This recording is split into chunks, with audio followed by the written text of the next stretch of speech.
Hello, नमस्कार. ही गोष्ट कुठल्याच पुस्तकात नाही. ही गोष्ट रोज घडते, पण कुणी ऐकत नाही. सकाळपासून रात्रीपर्यंत हसत काम करणारी बाई खरंच कायम हसत असते का? घर चालतंय, मूल वाढतायत, सगळं व्यवस्थित आहे म्हणतात, पण या सगळ्यामध्ये ती बाई कुठे असते? आज मी काही शिकवायला नाही, आज फक्त एका गृहिणीचं मन बोलायला आलं आहे. एक गोष्ट सांगू, आपण थकलो आहोत हे आपणच मान्य करत नाहीत. कारण आपल्याला शिकवलं जातं, बाईने तक्रार करायची नसते, समजून घ्यायचं असतं. पण रोज समजून घेताना आपण स्वतःला कधी समजून घेतलंच नाही. कधी कधी मनात खूप काही असतं, पण बोलायला योग्य वेळ नसतो. रडावंसं वाटतं, पण कारण सांगायला शब्दच सापडत नाही. आपण सगळ्यांसाठी मजबूत असतो, म्हणून कुणालाच कळत नाही की आपण आतून किती थकलेलो आहोत. आणि मग हळूहळू आपण हसणं कमी करतो, बोलणं कमी करतो आणि स्वतःला थोडं थोडं हरवायला लागतो. नमस्कार मैत्रिणींनो, मी अश्विनी. स्वागत आहे तुमचं आपल्या ह्या मराठमोळ्या चॅनलवरती. तर पहा, कामाच्या गडबडीत ह्या अशा छोट्या मोठ्या चुका होतच असतात. एकटीने करायचं तरी काय काय? एकीकडे आपण गेलो तर पाठीमागून असा अंधार होतो. काहीच करायचं किती? आज मी काही वेगळं शिकवायला नाही आले. आज कोणती रेसिपी नाही, कोणता व्लॉग नाही. आज फक्त मनातलं बोलायला मी आले आहे. हा व्हिडिओ कदाचित सगळ्यांना आवडणार नाही, पण ज्या बायकांच्या मनात हे सगळं आहे त्यांना नक्कीच माझ्या भावना समजतील की मला नेमकं काय म्हणायचं आहे. गृहिणींचं रोजचं आयुष्य. आपण रोज सकाळी उठतो, घरातले सगळे उठायच्या आधीच. चहा, डब्बा, स्वयंपाक, मूल, नवरा, घर, सगळ्यांचं सगळं अगदी योग्य वेळेवर व्हायला हवं. पण या सगळ्यात आपण स्वतः कुठे असतो? कधी कुणी विचारतं का की आज तू थकली आहेस म्हणून? नाही, कोणीच विचारत नाही. न दिसणारा थकवा, गृहिणीचा थकवा दिसत नाही. कारण तो ना पगारात दिसतो, ना सुट्टीत. सकाळपासून रात्रीपर्यंत काम काही संपतच नाही. आणि तरीही दिवसभर तू काय करतेस, घरीच असते ना, हे वाक्य तिला ऐकावं लागतं. भावना दाबून ठेवणं, मनात खूप काही असणं, पण बोलायला वेळ नसतो. रडावंसं वाटतं, शब्द सांगायला नसतात, कारण आपण मजबूत असायलाच हवं अशी अपेक्षा असते. आई म्हणून स्वतःला विसरणं, आई झाल्यावर आपले स्वप्नांना मागे पाडणं हे आपण करतो. तर इथे पहा, मी ही घरगुती धूप कांडी बनवली आहे. आणि सध्या संत्रीचे सीझन असल्यामुळं संत्री पण आपण बाजारातून आणत असतो. तर त्याचंही मी नैसर्गिक घरच्या घरीच सुंदर असं छानसं उटणं बनवत असते. तर पहा, हे आमच्या घरातील रोजचे येणारे पाहुणे. पूजेसाठी जे मी तांदूळ वापरते, जसं की कलशला, नंतर आपण अन्नपूर्णा ठेवतो त्या वाटीमध्ये, असं बरंच काही तांदूळ असतं. ते फेकून न देता मी गॅलरीत ठेवते. आणि तेच तांदूळ खाण्यासाठी रोज हे जोडपं येत असतं. आणि त्यांना पाहून मला खूप छान वाटतं. तर इथे मी 1 किलो आवळा आणलेलं आणि ते उकळून घेताना तुम्ही पाहिलंच आहे व्हिडिओच्या सुरुवातीला. हे कर ते कर असं काम करता करता पाण्याचा अंदाज आला नाही आणि पाणी संपलं. मग दुसरं पाणी ठेवून मी हे वाफवून घेतलेलं आहे. आणि 1 दिवसापूर्वीच मी 1 किलो कँडी आवळ्याची बनवलेली, तर ती पूर्ण संपली पण. तर त्याचाच पाक होता.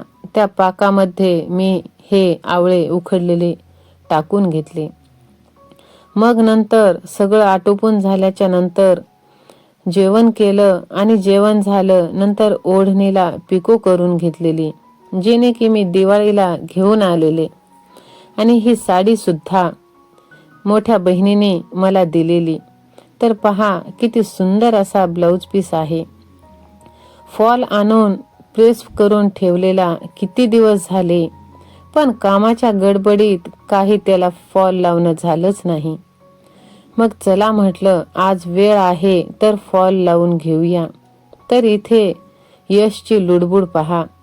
त्याला हे अशी जी कट केलेला पार्ट असतो तो खूप आवडतो. तर तो थोडासाच घेतला, त्यात खुश झालं. मुलांचं किती छान असतं ना. कितीही असू द्या, कसंही असू द्या, आहे त्यात ते एकदम खुश होऊन जातात. तर छान असं सुंदर असं मी पिको करून घेतलं आणि लागलीच मी फॉल पण लावून घेतला. इथे यशने मोबाईल हातात घेतलेला.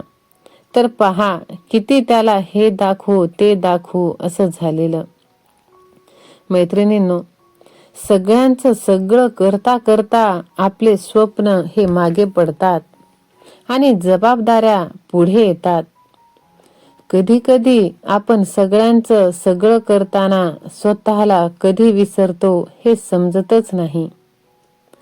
समाजाची अपेक्षा की घर नीट असावं, मुलं छान हुशार असावीत, स्वयंपाकात एकदम अन्नपूर्णा असावं. पण मनात काय चाललंय हे कोणाला जाणूनच घ्यायचं नसतं. सोशल मीडियावर सगळं खूप सुंदर दिसतं, पण खऱ्या आयुष्यात खूप काही गोष्टी लपलेल्या असतात. स्वतःशी थोडा वेळ, कधी कधी 5 मिनिट शांत बसणं हेच मोठं स्वप्न वाटतं. गरम गरम चहा पिणं, मनासारखं बोलणं, थोडं असणं हेही सुखच देत असतं. मैत्रिणींनो, सकारात्मक वळण, कारण आपण कमजोर नाही. आपण घरचा आधारस्तंभ आहोत आणि आपल्या मेहनतीवर अख्खं कुटुंब उभं असतं. मैत्रिणींनो, जर एखादी गृहिणी तिने लक्षात ठेवायला पाहिजे की तू खूप महत्वाची आहेस, तुझं काम अमूल्य आहे. होय, आणि जर हा व्हिडिओ कोणीतरी कुटुंबातील सदस्य पाहत असेल तर आजच घरातल्या बाईला एक धन्यवाद नक्कीच म्हणा. तुमचं मनातलं काही असेल तर कमेंटमध्ये नक्कीच सांगा, कारण आपण एकमेकांसाठीच असतो. होय, कितीही झालं तरी आपल्याला आपल्या संसाराचा गाढा हा ओढावाच लागतो, तीही तक्रार न करता. आणि आपण ते आनंदाने ती जबाबदारी पार सुद्धा पाडत असतो. दिवसभर न संपणारी कामं, आणि एवढं करून जर एका शब्दाने आपल्याला ॲप्रिशिएट केलं जात नसेल तर यापेक्षा मोठं दुःख काय. मैत्रिणींनो, सगळं स्वतःनेच करायचं आणि एकदम प्रॉपर करायच्या या नादात तुम्ही पडू नका. जितकं होईल तितकं सगळ्यांना ज्याचं त्याचं स्वतःचं करू द्या. सगळ्यांना जागच्या जागी हातात तुम्ही देणं बंद करा. स्वतःसाठी वेळ द्या, स्वतःसाठी थोडं जगायला शिका. सकाळी नाही तर संध्याकाळी, दिवसभरातून थोडा तरी वेळ स्वतःसाठी काढा. तर पहा, इथे छान असा केक परीने बनवलेला. तिला सरप्राईज द्यायचं होतं, पण ऐन वेळेस ब्लेंडर खराब झाल्यामुळे हा असा जुगाड केलेला. तर तिनं म्हणत होती की मी काय केलं, कसं केलं. दिवसभराचं सर्व आटोपून मग नंतर मी देवपूजा केली, संध्याकाळचा दिवा लावला.